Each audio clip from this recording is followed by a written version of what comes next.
साढ़े 4 औरतों की उन्हें 2-2 रुपये मदद की। अल्लाह तेन खुश रखे, अल्लाह तेन तरक्कियां दे।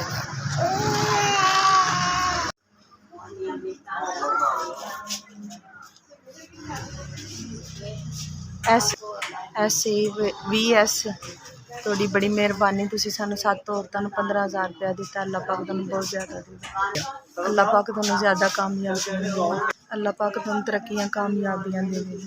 SVS अल्लाह पाक तुसी सानू 15,000 रुपया दिता। 7 औरतों अल्लाह पाक तुहानू बहुत ज़्यादा देवेगी।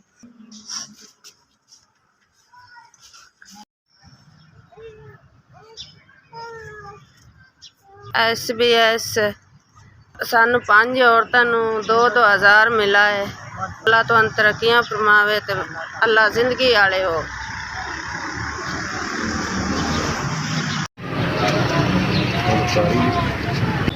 मेरा नाम नुसरत बीबी है। मेरे गले का ऑपरेशन है, गिल्लर सी गले में, उधर जोड़ों का मसला है, मोहरिया का मसला है, ब्लड प्रेशर आई है, दिल बड़ा हुआ है।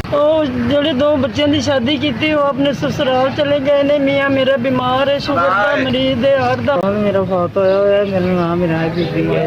मेरा आसरा कोई नहीं करने वाला है। मेरा छोटा जो बच्चा है, किसी के घर आता तो अल्लाह तेन चोखा देवे, अल्लाह तेन तंदुरुस्ती रखे, अल्लाह बच्चों ने